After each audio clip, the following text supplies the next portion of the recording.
خەڵکە کوردستان کەم نییەن ئەو ڕووداوانەی کە هەموو دنیا و بەشەریەتی تووشی شۆک کرد و ئینسانەکان هاودەردیان کرد لەگەڵ ئینسانەکانی ترا لەبەرەوەی معنایەک بن بە ژیانە خۆیان. ئێمە لە تاریخە خەڵکانتر دنیا و لە مێژووی 50 ساڵەی بەشەریەتە شاهدە مەسائلێکی جۆرا و جۆر بووین کە چرکە ساتانێک کە تاکە ئەکسانێک توانیان گەورەترین دەستاوەردی بەشەری بۆ ئینسانەکانی تر بخورخێنن، وەکو کچە 9 ساڵەکەی ڤێتنام کە ناوی کیم بوو و بۆمبی ناپاڵم پێستی پشتی کەندە بوو، بەڕووتی لەسەر خیابانێکا هەڕایە کرد و ئەم تەسویرە دنیای هەژاند. ئەم تەسویرە بوو بەهۆی ئەوەی کە ئەمریکا بزوتنەوەی زدە شەڕ دروست کات و لە بەرامبەری شەڕی دەسەڵاتدارانی ئەمریکا لە ڤێتنامە بوەستێ، وەکو ئەو عەکسەی کە کەنیشکە سوودانیەکە خەریک بوو لە برسا ئەمرد و داڵەکەرخۆرێک ماتەڵ بوو پەراماری بدات و بیخوات و دنیا شۆک بوو بەرامبەر بە فەقر و بە برسێتی و حەولیاندا کارێک بکەن بۆ برسێتی خەڵکی سوودان. نمونە ئێمانە لە مێژووی مرۆڤایەتیە یەکجار زۆرن. ئێوە هەمووتان بەباشی ئەزانن ئەمە سەبعیەت و بەربەڕیەتی ڕۆحی بەشەری مۆدێرن بوو کە لە جەنگی جیهانی دووەمە پاش ئەو جینۆسایتە گەورانەی کە لە یەکتریان کرد و پاش گرتنی 100 ملیۆن گیانی ئینسان گەیشتن بە بەیان نامەی مافی مرۆڤ. ئەمە نیشان ئەدات مێژووی بەشەری مێژوویەکی پڕ لە هەردێر و گەو بووگە و ئینسانەکان لەبەر ئەوەی ئینسانیەتی خۆیان بسەلمێنن، لەبەرەوەی هاودەردی بکەن، لەبەرەوەی لەگەڵ بوونەوەرەکانی ترا فەرقیان بوێت، لەبەرەوەی بتوانن لەسەر ئەخلاقە جیهانیەکانەوە یەک بگرن بەرامبەر بە چارەنووسی یەکتری دڵیان بە ئازار بێت، لەبەرەوەی ئەگەر لە گۆشەیەکی ئەم دنیا ئینسانێک برسیە بە ئینسانێکی بریتانیایی و ئەمریکایی و ئەڵمانی و ڕووسیش گیانی بێتە ئێش، لەبەرەوەی پەیوەستە بە خانەوادەی بەشەری، نمونەی ئەمانە لە زیندگی ئینسانە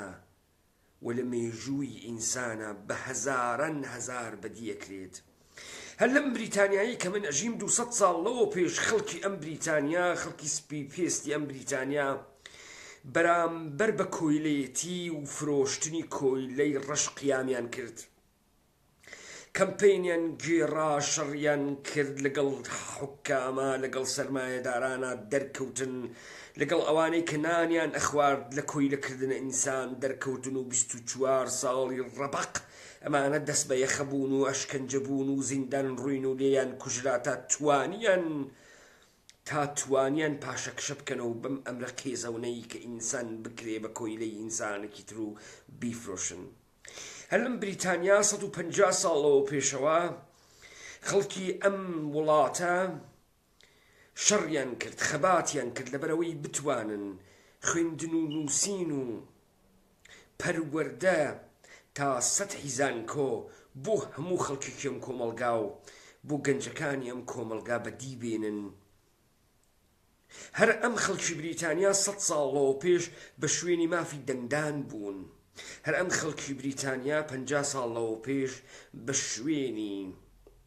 گرتنی سۆشیال وێلفێر و یارمەتی کۆمەڵایەتی و سۆشیال بوون لە حکوومەتی بریتانیا و لە کار بەدەستان و لە سیاسیون و لەوانەی کە دەسەڵاتی سیاسی ها بەدەستیانەوە. لە هەموو جێگەیەکی ئەم دنیا ئەم مرۆڤەی کە گەرەکێسی خۆی بە عنوانە ئینسان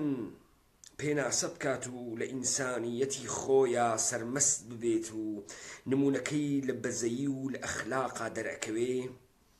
بۆیە ئێوە ئەبینن تەنانەت لەم کۆمەلگاوەدا ڕزاوە داماوەی ئێمە کە بە هەموو جۆرێکەوە لە ژێری ناوی ئێرانی شیکەوە گەرکیانە ئینسانی کورد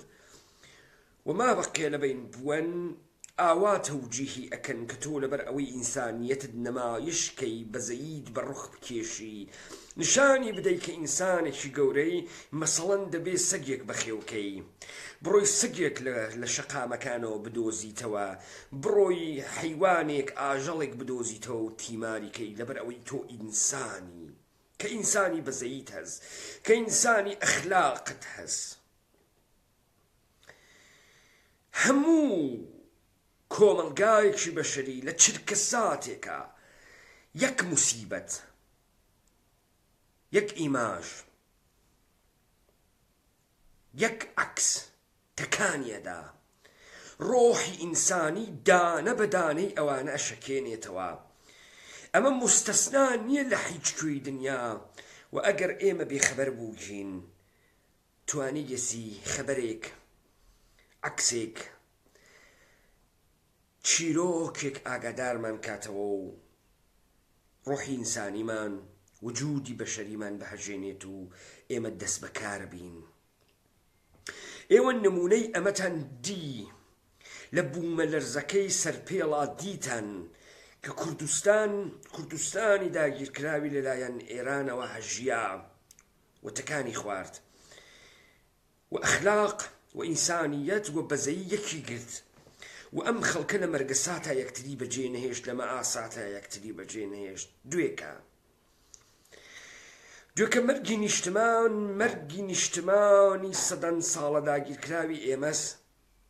نیشتمانی ئێمە دوێکە لەژێر گوشار و تەهدید و تەهدیدی بە تەجاوز و تەعەدای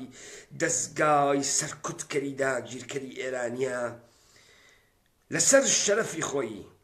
لەسەر کەرامەتی ئینسانی خۆی لەسەر کەرامەتی تاک بە تاکی ئێمە کۆتایی هاورد بە ژیانی خۆی و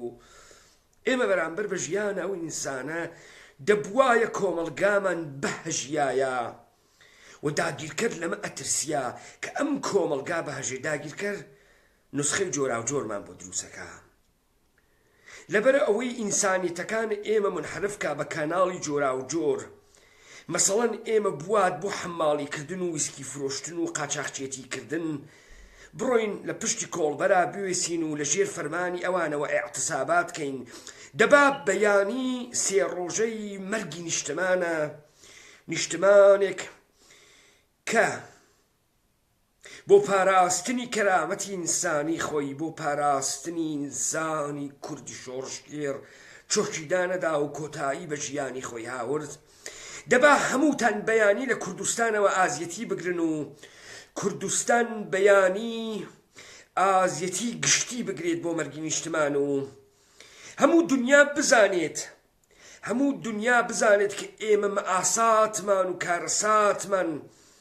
ژیانی ئینسانی کوردمان لەژێر داگیرکاریە هەر لەحزە هەر سانیە هەر چرکە مەرگەساتێکە و ئێمە لە ئینسانیەت بۆش کریاگین دەئا ئەوانەی خەریکن کەمپین ئەگێڕن ئێستا کەمپین ئەگێرن و سفرەرا ئەخەن و دوکان تەعتیلەکەن داواتان لێ ناکەین زۆرۆ بن ئێمە داواتان لێ ناکەین قارەمان بن ئێمە داواتان لێ ناکەین شۆڕش گێڕێکی تۆکمە بن ئێمە داواتان لێکەین هەروە سفرەرا ئەخەن و دوکانتان داخستگە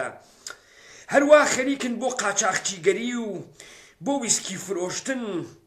بەناوە ئینسانیەت و بەناوە بەزەیی و بە ئێمە ئەیفرۆشنەوە بە فەرمانە سوپای پاسداران هەروە لە مەرگەساتی ئەم ڕۆڵە شۆڕشگێڕەی ئەم وڵاتەی خۆمانە لە تەنیاییەکەیە لە بێکەسیەکەیە وەختی زوڵم ئەستور بوو ئەو مەجبور بوو کۆتایی بە ژیانی خۆی بێنێ بەیانی هەموو خەڵکی کوردستان ئازیەتی بۆ بگرێ ئازیەتی خۆنەریتی ئێمە بوو ئازیەتیەکی گشتی بۆ بگرن نەیگەرەکە هیچ کارێ بکەن بەڵام چۆن ئازیەتی ئەگیرێ لە کوردستانە چۆن ئەژدادی ئێمە ئازیەتیان ئەگردوا بیگرن دوکانەکانتان مەکەن و بەشدار مەبن بەیانی تعتیلیکەن پرسەی گشتیە لە کوردستان و نیشتمان مردگە لە هەموو مێژووی جیهانە لە هەموو مێژووی بەشەریەتە کارەساتی ئاوا ڕەنگدانەوەی هەمەگیری خەڵکی ئەویست و خەڵک کردوویەتی بە هەر بیر و باوەڕ و ئائین و نەریتێکەوە خەڵک کردوویەتی خەڵک لە مەئاسات و مەرگەساتی یەکتریا بەشدار بووە لەبەرەوەی ئێمە ئینسانین ئێمە بوونەوەری ئەخلاقین ئێمە بۆیە پێمان ئێژن ئینسان لەبەر ئەوەی بەزەییمان هەست ئێوە دیتان تەمامی ئەوانەی کە بۆمانیان دروست کردگە دام و دەستگا ئەمنیەتیەکانی حاکمیەتی داگیرکەری ئێرانی بۆمانی دروست کردگە گەرەکێسی ئینسانیەتی ئێمە بەرەو ئینحراف بوات گەرەکێسی ئێمە و ڕۆحی ئێمە و شۆڕشگێڕبوونی ئێمە لەبین بوات گەرەکێسی لەوەی کە ناوی ئەخلاقە ئێمە بۆش و بەتاڵکات بۆیە ئادرسی غەڵەتمان پێ ئەدەن و بەرەو لاڕێیا ئەمان بن و بەرەو هەڵدێرە ئەمان بن ئێمە دەبێت وشیارتر لەوە بین کە چارەنووسی خۆمان و چارەنووسی جیلی داهاتوو منداڵەکانمان بسپێنین نیشتمان هەر بە تەنیا کە نیشکی حوسێن پەناهیەکان نەبوو کە نیشکی هەموو کوردستان بوو دەیخۆ کە نیشکەکانی ئێوە و ڕۆڵەکانی ئێوە هەر کامتان وەکو نیشتمان حەد لەحزە لەژێر تەهدیدێکی جددیان تهديدي برسيتي تهديدي بيكاري تهديدي تجاوز وتعدى تهديدي نبوني يندو چارن وسيدياري كراو نبوني أمنيتي كوملايتي وأمنيتي عاطفي ديبو بيرنا كنوا أو همو مرقة خاموشي لكردستان أكريتو إيما ساوزي بوجين أو ديان تعدى بيكرجين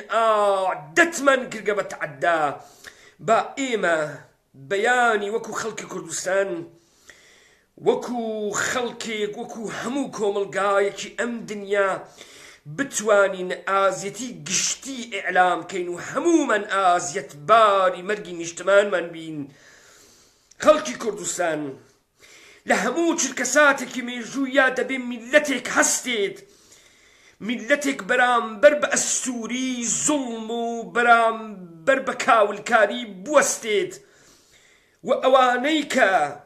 مسببی کاولکاری و زوڵم و کوشتن و تعدا و نابودی ئینسانن لەو لەحزەیە ئەترسن بەیانی سێ ڕۆژەی مەرگی نیشتمانە و لە نەریتی کوردی ئێمە سێ ڕۆژە ئەوجی عەزاداری و ئەوجی پرسە و ئەو پەڕی ئازیەتباری ئێمەیە با هەموومان دەست لە ناوی دەست بەیانی سەرتاسەری کوردستان لە ئازیەتی مەرگی نیشتمانە بین و ئەوانەی دەسەڵاتدار بزانن خەڵکی کوردستان هەستاوەتەوە و خەڵکی کوردستان لە بەرامبەر کاولکاری و لە بەرامبەر ئەستووری زوڵمی دەوڵەتی ئێرانیا وسکوت نابێت و خەڵکی کوردستان لە مەرگەساتەکانیا یەکگرتوو ئەبێت و ناهێڵێت بێوەڵام بمێنێتەوە ئەو زوڵمە ئەستوورەی ئەوان دای ئێوە خۆش